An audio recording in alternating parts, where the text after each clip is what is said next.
ज्ञानेश्वरीची अविटगोडी चाखू इच्छिणाऱ्या सर्व श्रोत्यांना आमचा नमस्कार.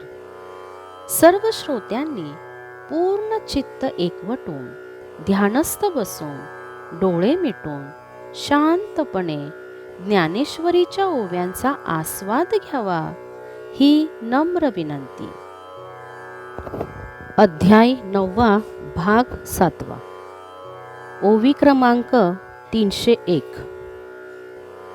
तरंग पाणिये विन सुकती, रश्मी वाती विन न देखती, तैसे मी चिते मी नवती विस्मो देखे.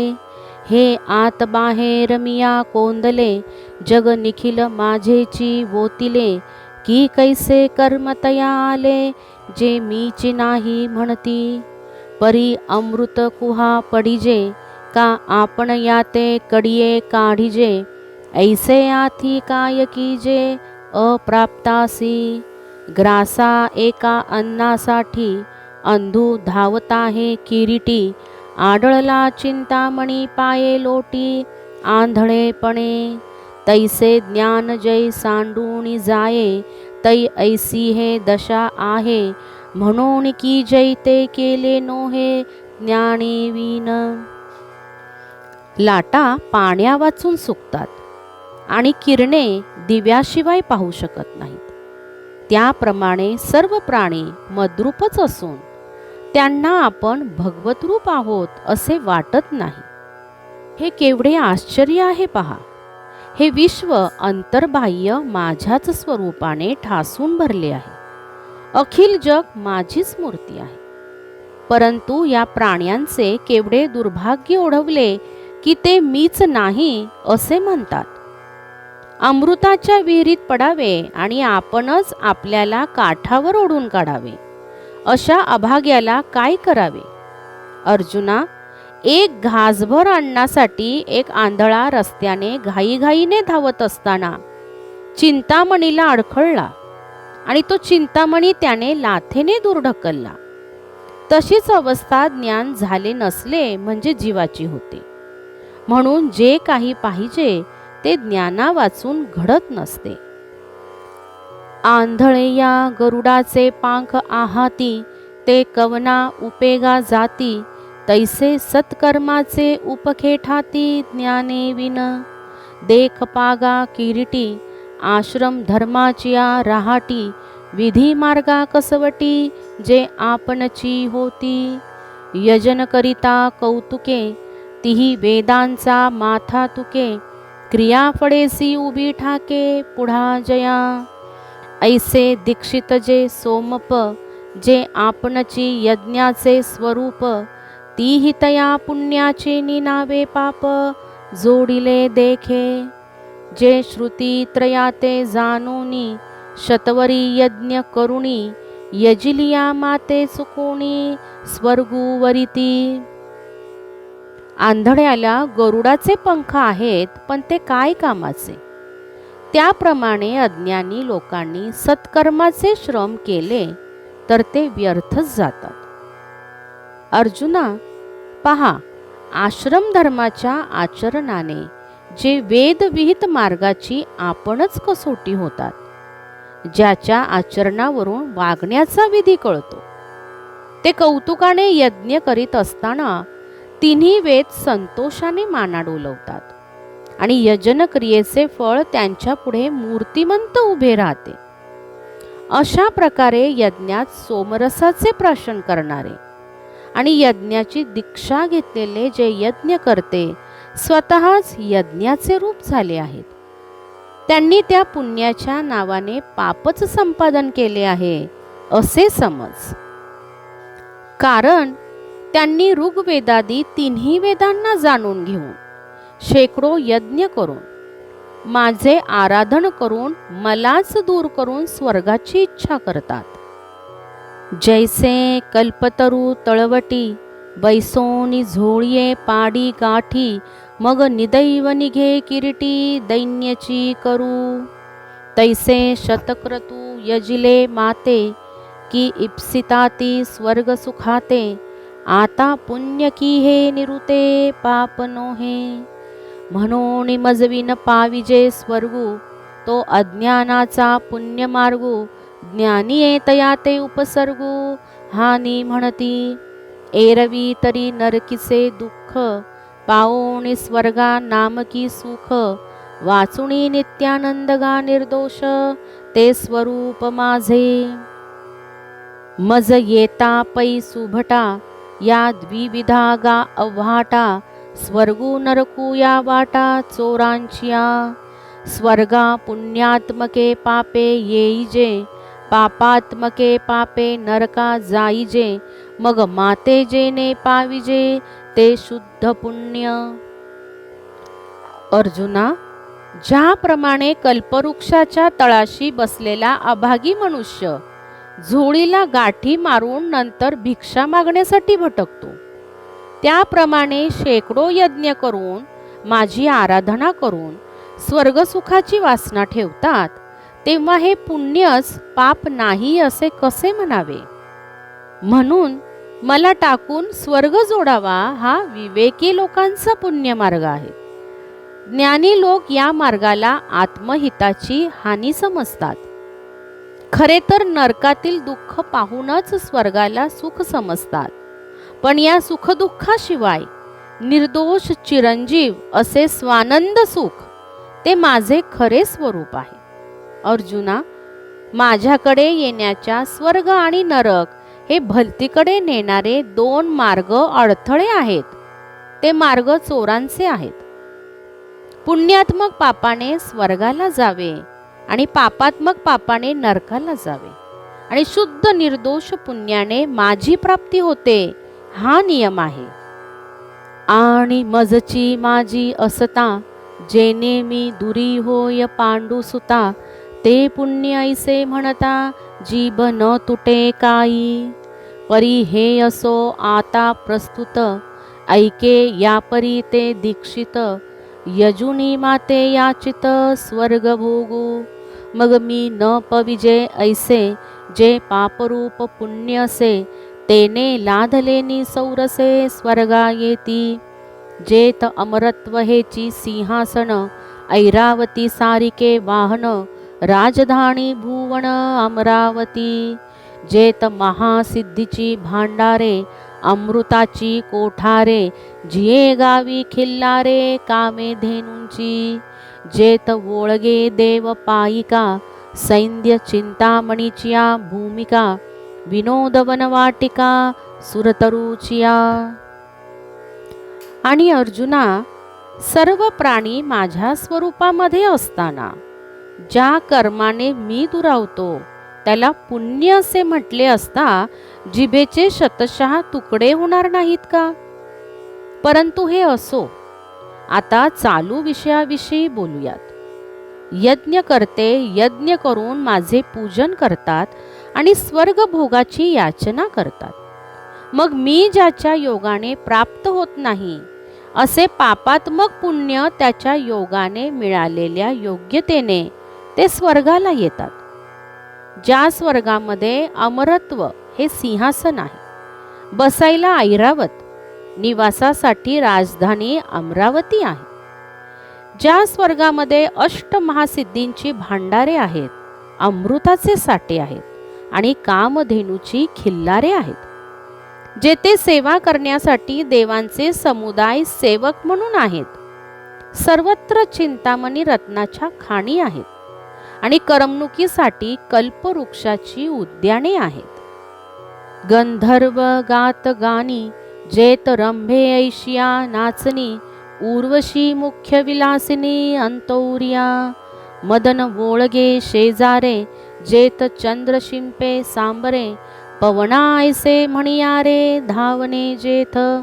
पै बृहस्पती मुख्य आपण, ऐसे स्वस्ती श्रियेचे ब्राह्मण, ताटियेचे सुरगण बहुवस जेथे. लोकपाळ रांगेचे, राऊतजिये पदीचे, उच्चैश्रवाखांचे खोलनीये. हे बहुवसो जे ऐसे, भोग इंद्र सुखा ही सरिसे, ते भोगी जती जवसे पुण्यलेशु. मग तया पुण्याची पाऊटी सरे, सवेची इंद्रपणाची उटी उतरे, आणि येऊ लागती माघारे मृत्यूलोका. जेथे गंधर्व गाणी गातात, रंभेसारख्या अप्सरा नर्तकी आहेत, त्यांच्यामध्ये उर्वशी ही मुख्य आहे. अशा विलासिनी स्त्रिया जिथे आहेत, जेथे शयनगृहात मदन सेवा करतो, चंद्र आंगण शिंपतो, वायूसारखे आज्ञाधारक चाकर चपळपणे सर्व काम करण्यास तयार असतात, जेथे बृहस्पती स्वतः प्रमुख आहे, त्यांच्या योग्यतेचे असे आशीर्वाद देणारे ब्राह्मण आहेत. स्तुतिपाठक देवाचे समुदाय विपुल आहेत. ज्या ठिकाणी अष्टलोकपाल इंद्रादिक देवांच्या योग्यतेचे आहेत. रखवालीच्या घोडेस्वाराच्या मागील बाजूने उच्चैश्रवासारखा कोतवाली करणारा घोडा आहे. हे वर्णन पुष्कळ झाले. अशा प्रकारचे स्वर्गीय सुखासारखे ते असंख्य सुखोपभोग पुण्यसंचय असेपर्यंत ते उपभोगतात. मग त्या पुण्याचा प्रभाव संपतो आणि त्याबरोबर त्याचा पुण्यक्षयाने दर्जा नाहीसा झाला, म्हणजे इंद्रपणाचे तेज कमी कमी होते आणि मृत्यूलोकात ते परत येतात. थोडक्यात काय तर पुण्याचे फळ म्हणून जो देवेंद्राचा लोक ते प्राप्त करून घेतात आणि त्या स्वर्गलोकी दिव्य असे देवाचे भोग भोगतात. ते यज्ञ करते विशाल स्वर्गभोग भोगल्यानंतर पुण्य क्षीण झाले असता मृत्यूलोकात परत येतात. जैसा वेश्या भोगी कवडा वेचे, मग दारही चेपू नये तियेचे, तैसे लाजिरवाणे दीक्षितांचे काय सांगो. एव थितिया माते चुकले, जिही पुण्ये स्वर्ग कामिले, तया अमरपणते वाओ झाले अंती मृत्यूलोकू. मातेच्या उदर कुहरी, पचुनी विष्ठेचा दाथरी, उकडूनी नवमासवरी, जन्म जन्मोनी मरती. अगा स्वप्नी निधान फावे, परी चेलिया हारपे आघवे, तैसे स्वर्गसुख जाणावे वेदज्ञाचे. अर्जुना वेदू जरी जाहला, तरी माते नेनता वाया गेला, कनू सांडूनी उपनिला कोंडा जैसा. म्हणून मज एके विन, हे त्रयी धर्म अकारण, आता माते जाणोनी काही नेन, तू सुखिया होसी.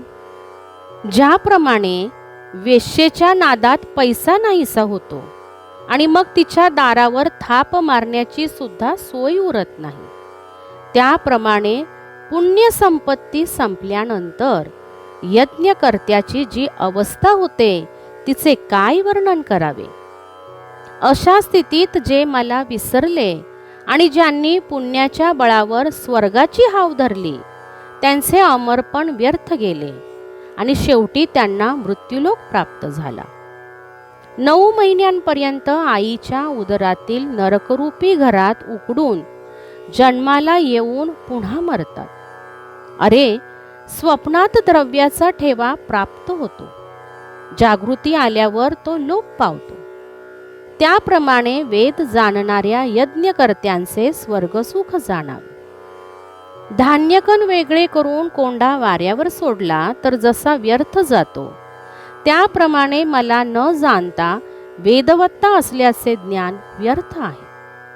म्हणून माझ्या एकाचे ज्ञान झाले नसेल तर 3ही वेदांनी सांगितलेले धर्म व्यर्थ होत.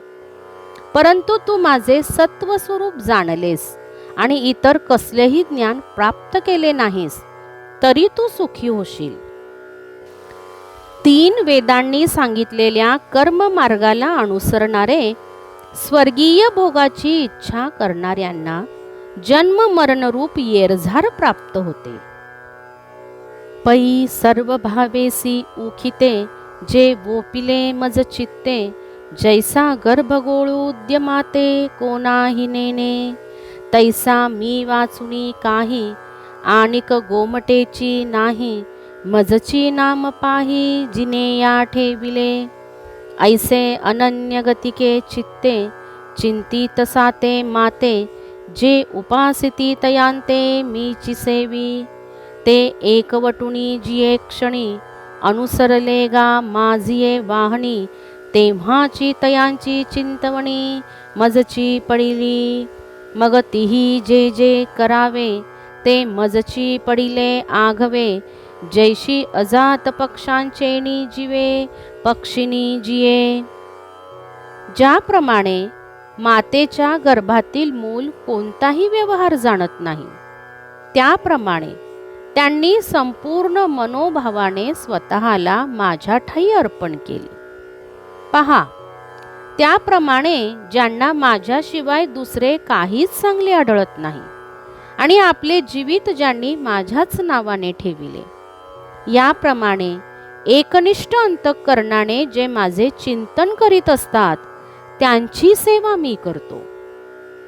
ते ज्या क्षणी एकनिष्ठ होऊन माझ्या मार्गाला लागले, त्याच वेळेला त्यांच्या संबंधीचा भार माझ्यावर येऊन पडला. मग जे जे त्यांनी करायचे ते सर्व मला करावे लागते.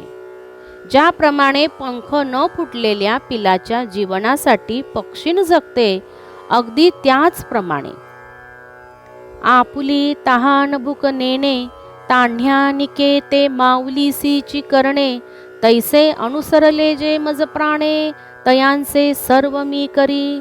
तया माझिया सायुज्याची चाड, तरी तेची पुरवी कोड, का सेवा म्हणती तरी आड प्रेम सुये.